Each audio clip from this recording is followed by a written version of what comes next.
श्री राम समर्थ।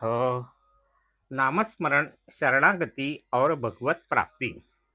भगवत प्राप्ति के लिए शरणागति के सिवाय और कोई मार्ग नहीं है और शरणागति के लिए नामस्मरण जैसा उत्तम उपाय नहीं है।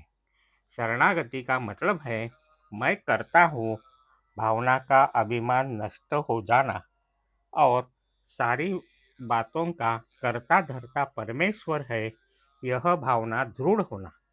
नामस्मरण के सिवाय अन्य साधनों में कोई कृति करनी पड़ती है, अर्थात मैं करता हूँ भावना का अहंकार होना संभव है, किंतु स्मरण मन का धर्म है, उसमें कृति का प्रश्न पैदा ही नहीं होता, अतः अहंकार के लिए कोई गुंजाइश ही नहीं होती। इसके अलावा स्मरण या विस्मरण दोनों हमारे बस की बात नहीं है, इसीलिए नाम का स्मरण होगा तभी नामस्मरण करता हूँ यह कहने में कोई तथ्य नहीं है। अतः मैं नामस्मरण का करता हूँ यह बात टिक नहीं सकती। वैसे तो मैं नामस्मरण करता हूँ यह शब्द प्रयोग भी ठीक नहीं है, क्योंकि नामस्मरण तो अपने आप या अनायास होते रहता है, उसके बारे में मैं वह करता हूँ कहना भी सही नहीं लगता। अतः शरणागति के लिए नामस्मरण जैसा दूसरा साधन नहीं है। शरणागति का दूसरा अर्थ है कायिक, वाचिक और मानसिक क्रियाएं बंद कर देना। क्रिया न करना क्रिया करने की अपेक्षा हमेशा अधिक सरल होता है। अतः शरणागति सहज साध्य लगनी चाहिए, लेकिन अनुभव ऐसा नहीं है। अनुभव तो यह है कि जो बात अत्यंत सरल लगती है वही प्रायः करने में कठिन होती है। किसी से मोटर तेजी से चलाने को कहे तो वह आसानी से चला लेगा, लेकिन उससे यदि कहे कि बहुत धीरे चलाओ तो वह उसके लिए बहुत कठिन होगा।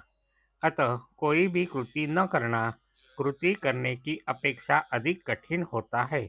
गीता में भगवान ने अर्जुन से कहा है, तू केवल मेरी शरण में आ। देह, बुद्धि, वासना, अहंकार ये सब एक ही है।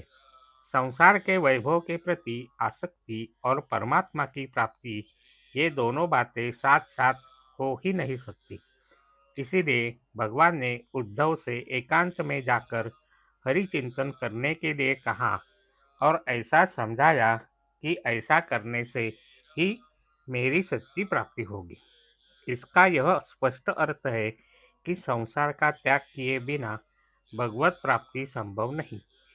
भगवान की प्राप्ति के नियमों और व्यवहार में एवं आवश्यक वस्तुओं की प्राप्ति के नियमों में बहुत अंतर है। मन में वासना निर्माण होते ही उसका समाधान करा लेने के लिए देह और वस्तुओं की हलचल करना व्यवहार है। सूक्ष्म वासना देह की सहायता से जड़ स्वरूप में परिवर्तित होना व्यवहार का सच्चा स्वरूप है, किंतु भगवान का ठीक इसके विपरीत है। भगवान अत्यंत सूक्ष्म है, उसे प्राप्त करा लेने के लिए जड़ से सूक्ष्म अति सूक्ष्म की ओर जाना पड़ता है। अतः उसकी प्राप्ति का साधन भी जड़ से सूक्ष्म की ओर पहुंचाने वाला चाहिए। जड़ देह से संबंधित और सूक्ष्म से मिला हुआ साधन केवल नामस्मरण ही है। आज का बोध वचन।